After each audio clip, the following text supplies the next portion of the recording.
Bonjour à tous et bienvenue dans ce 8e épisode des Legality Times. Aujourd'hui, nous abordons un sujet épineux pour bien des locataires et pour bien des propriétaires également, le retour de caution locative. C'est-à-dire plutôt la restitution de la caution locative en fin de contrat de bail.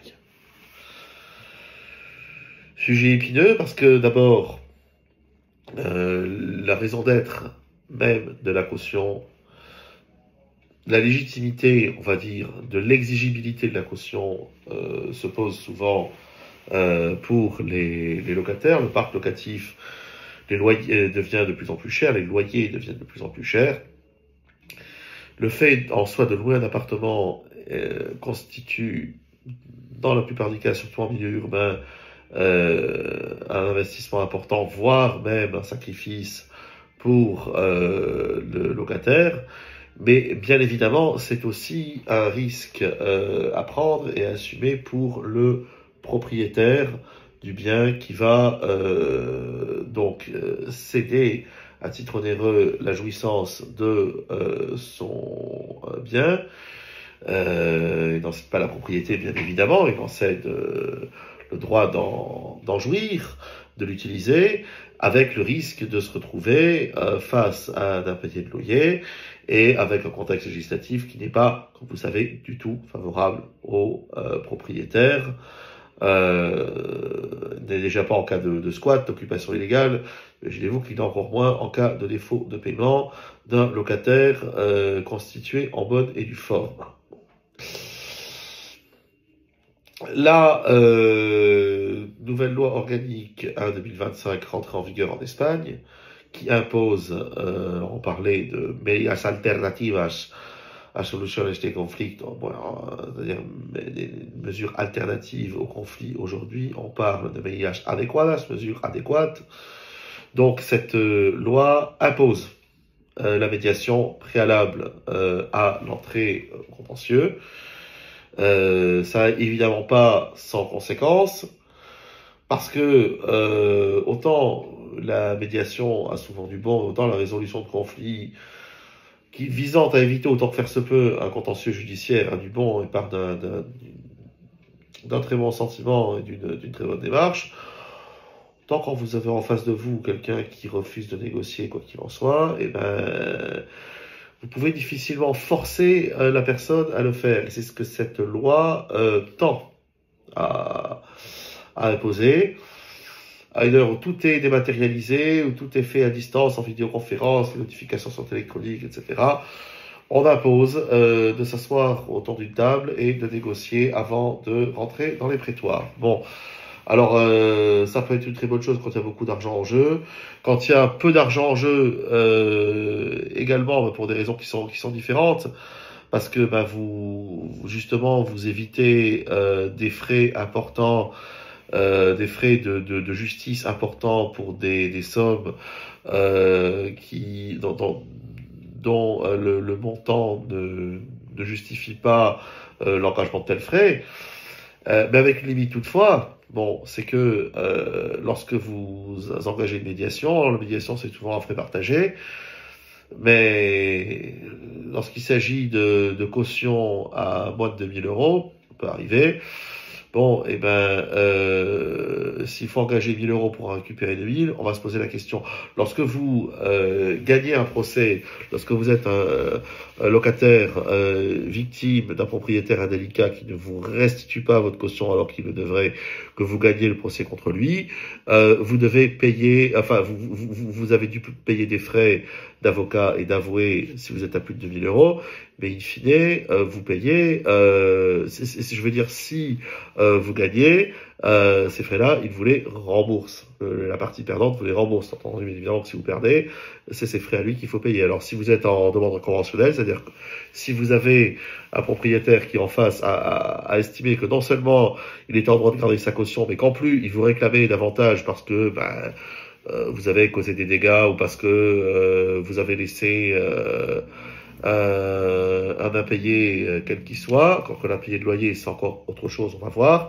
C'est évidemment vous qui allez payer. Non seulement vous allez vous asseoir sur votre caution, mais en plus vous allez payer l'art conventionnel et ses frais à lui. Donc, faire évidemment attention à cela. Mais enfin, se dire d'engager 1000 euros de procédure, ça fait, enfin 1000 euros de procédure de médiation, ça fait un minimum. Même lorsque c'est consenti, vous engagez chacun 500 euros pour récupérer 2000. Bon, et que de toute façon vous savez que ces frais de médiation vous ne les reverrez pas. On se dit effectivement que la portée pratique de la chose est limitée et que le jeu n'en vaut pas toujours la chandelle. Mais enfin, il nous est imposé de proposer, donc c'est comme ça. Donc, pour en revenir sur le fond.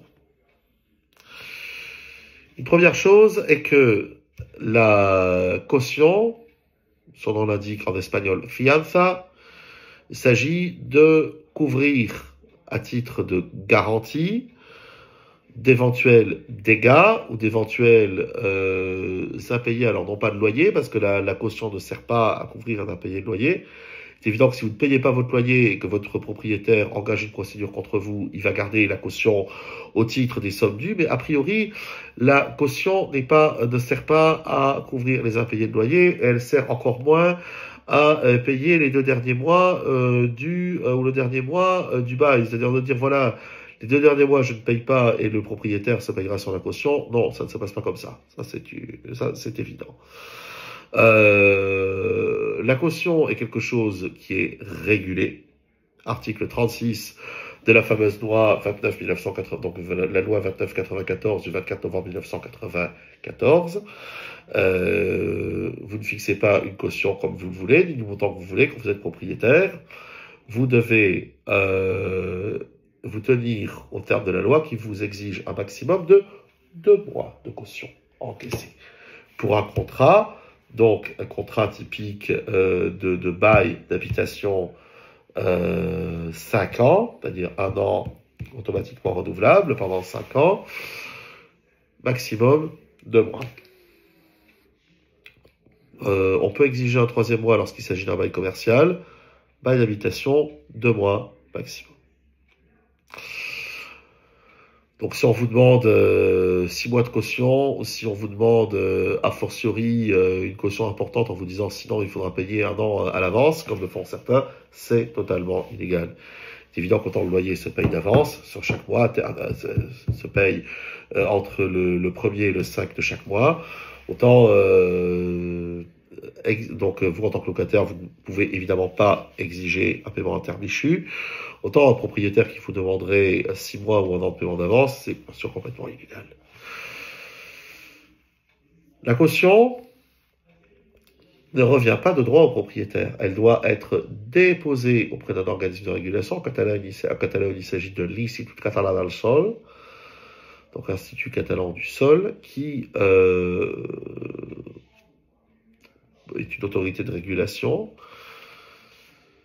auprès de laquelle les cautions doivent être systématiquement consignées 30 jours après la réception et doivent être réclamées par le propriétaire et rendues au locataire sous réserve 30 jours après.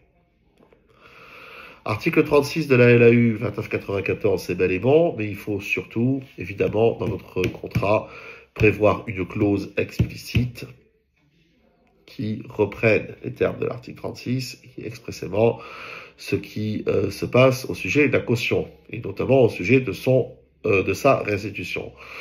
Votre propriétaire est en droit de garder cette caution, de servir cette caution. Caution, encore une fois, à ne pas confondre le mot fianza, qui veut dire fiar, donc à ne pas confondre, bien sûr, avec le cautionnement qu'entendrez-nous en droit français, qui est l'aval bancario et qui n'a rien à voir et qui est le recours à l'engagement d'un tiers, qui fait une promesse de porte-fort, ce qu'on appelle, c'est-à-dire qu'il s'engage à se porter fort de payer pour le compte du locataire s'il devait faire défaut. Ça peut être une banque, ça peut être un tiers, beaucoup de choses. Mais évidemment, c'est à ne pas confondre. Ça, c'est encore un outil. L'aval bancario, qui est l'équivalent du cautionnement, promesse de porte-fort, c'est encore un outil à part et qui n'a rien à voir avec la caution en soi. Pour ce qui est de la limite de 2 mois, Bien évidemment, il y a des propriétaires qui vont détourner le terme fianza et qui vont expliquer que vous avez une caution puis vous avez un dépôt de garantie. Donc fianza et deposito. Bon. Là encore, dépôt de garantie et fianza, c'est exactement la même chose. Donc si on vous dit, si on vous fait le coup fianza et deposito de garantia, non, c'est bien sûr 2 mois accumulés. Alors on peut séparer les concepts et de dire un mois de fianza et un mois de deposito de garantia. En vérité, ça évite donc la fianza, qui est la caution, doit être déposée auprès de l'autorité de régulation. Le dépôt de garantie, en tant que tel, le propriétaire en fait un peu ce qu'il veut. Enfin, en tout cas, bien évidemment, il ne doit pas se l'approprier. L'appropriation indue de fonds est un délit.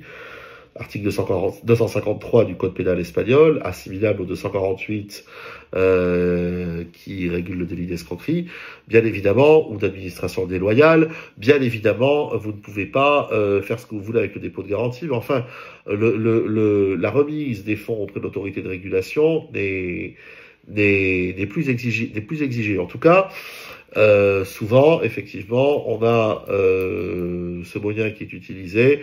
2 mois, c'est le total. On vous exigera 2 mois de loyer qui seront censés couvrir les dégâts ou différents impayés. Alors loyer, bien sûr, mais aussi et surtout impayés de charges, si jamais les charges sont incluses dans votre contrat de bail, ou si vous est imputé le paiement de l'IBI, puisque le propriétaire a le droit de répercuter au locataire le règlement de son impôt foncier, s'il le met explicitement dans le contrat. En France, la question ne se posant pas, puisque c'est la personne qui occupe effectivement le bien qui paye sa taxe foncière. Enfin, ici, le cas de figure est un peu différent. Donc, il est bien sûr très important de prévoir une clause, mais il est surtout très important de faire un état des lieux d'entrée et un état des lieux de sortie contradictoire. Parce que la vérité, c'est ça qui va tout conditionner. C'est la différence accréditée, et je dis bien uniquement la différence accréditée entre l'état des lieux d'entrée et l'état des lieux de sortie, qui donnera droit à votre propriétaire, vous locataire, de déduire de la caution les frais inhérents à l'entretien. N'est-ce pas?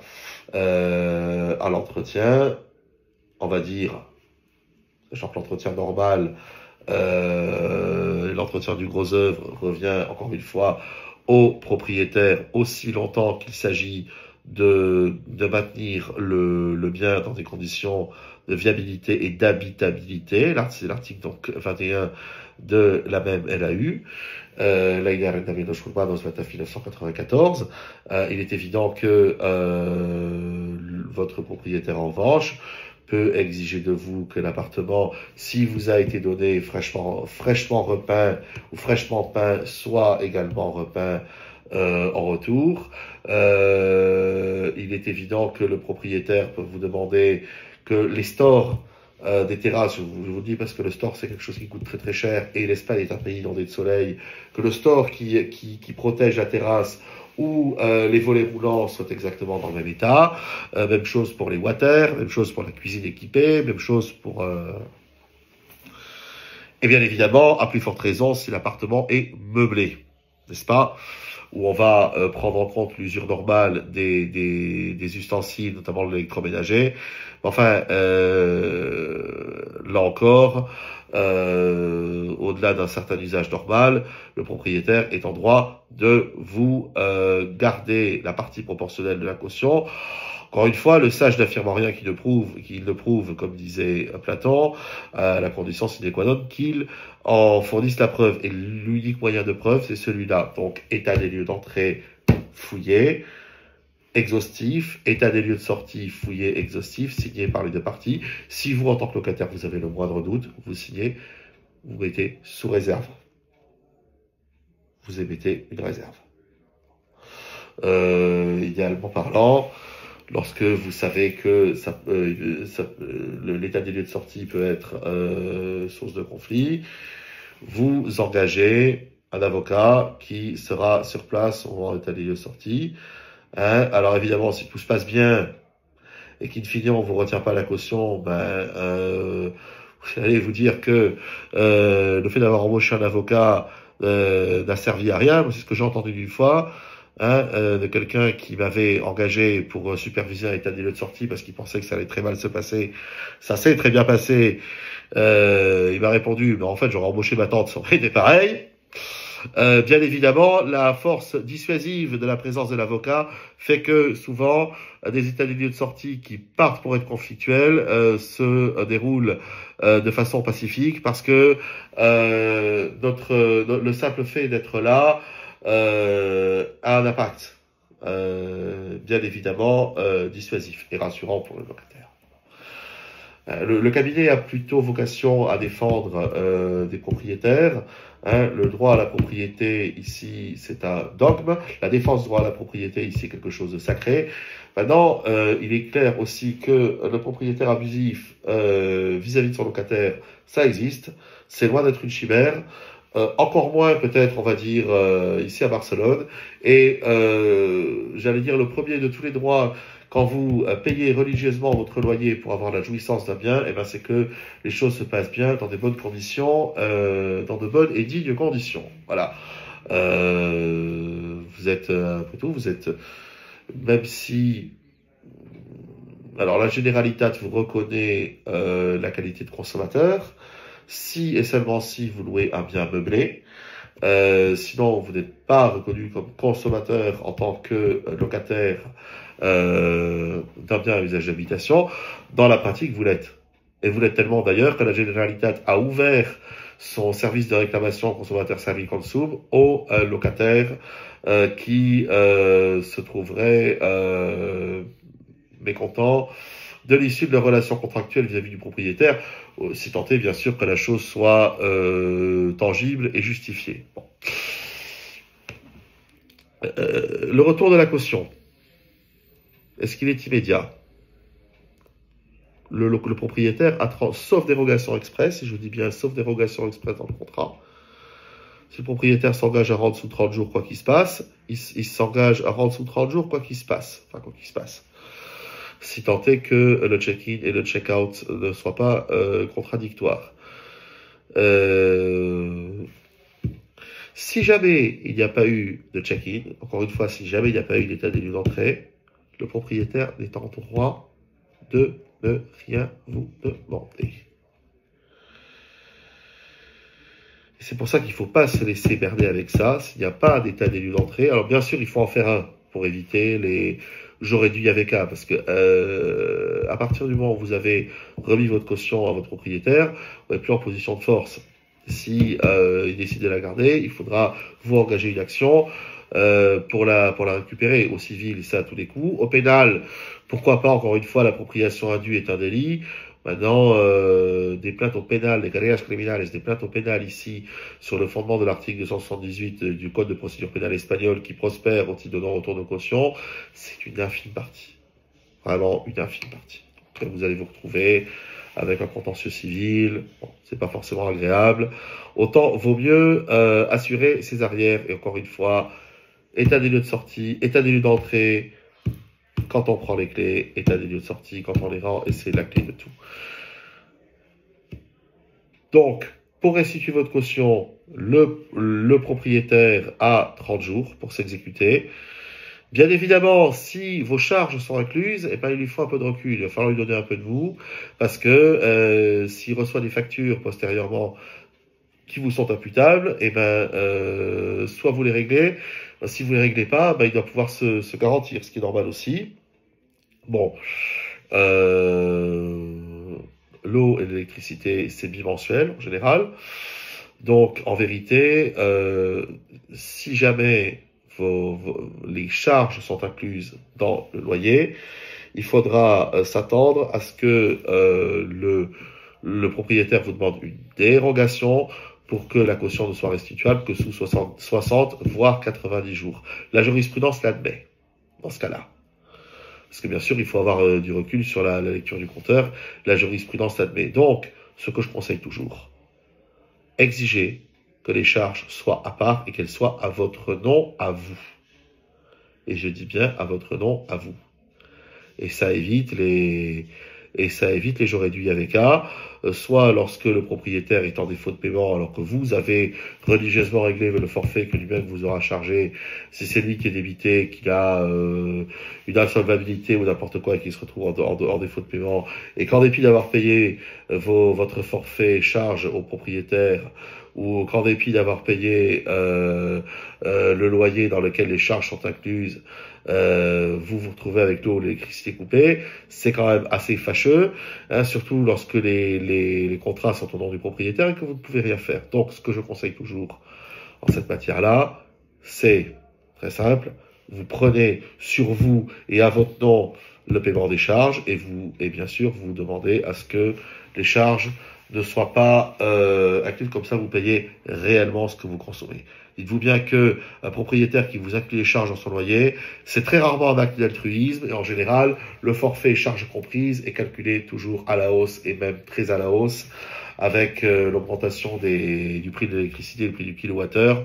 Ne vous inquiétez pas que c'est toujours calculé très à la hausse. Donc, demandez bien à ce que les charges soient séparées et prenez les contrats de fourniture à votre nom et ça évitera bien des malheurs et bien des tracas postérieurs. Voilà. Bien évidemment, donc pour ce qui est du cas catalan, lorsque votre propriétaire encaisse une caution, vous lui demandez le certificat de dépôt à l'Incasol.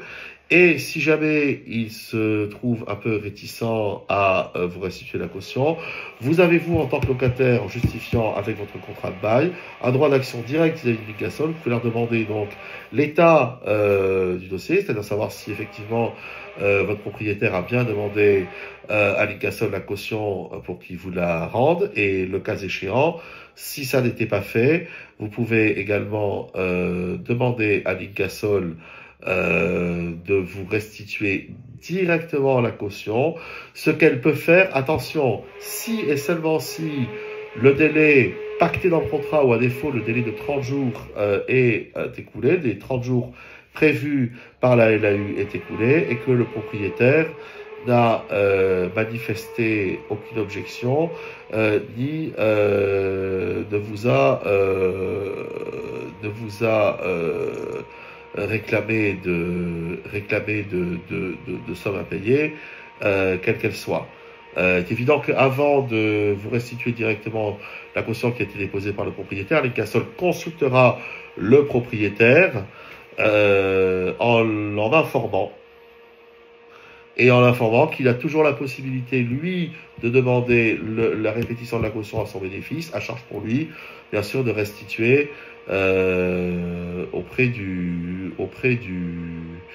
de restituer la somme, je veux dire, au bénéfice du locataire. Par contre, si jamais, bien évidemment, si jamais on a affaire à un propriétaire qui fait la sourde oreille, qui ne se manifeste pas, qui ne se manifeste plus vis-à-vis de son locataire et que il ne répond pas aux sollicitations de l'Incasol, c'est à ce moment-là que l'Incasol pourra intervenir et vous restituer directement la caution. Cas extrêmement rare, mais voilà, qui procéduralement parlant, est possible. Je vous dis à dimanche prochain. Seront explorés deux autres sujets, deux autres problématiques. Donc toujours autour de la propriété privée, avec un objectif de fond qui sera donc de sensibiliser les futurs acquéreurs en Espagne, les futurs acquéreurs d'un bien immobilier en Espagne, à la nécessité absolue, et je dis bien absolue, de contrôler les informations sur les registres de la propriété et sur le cadastre, et un objectif de forme qui sera au-delà de la sensibilisation quant à cette nécessité, de vous inculquer, si j'ose dire, les premiers mécanismes à suivre lorsque vous faites une offre d'achat de biens, ou lorsque vous, en tant que vendeur, êtes destinataire d'une offre d'achat. Voilà. Ça sera donc le sujet de notre prochaine Legality Times, toujours en direct de ce splendide bureau. Salut chez Lawyers. Je vous dis à bientôt et portez-vous tous bien à l'approche de cette Semana Santa, semaine de Pâques, où tout est férié, comme vous le savez, ici en Espagne. À dimanche!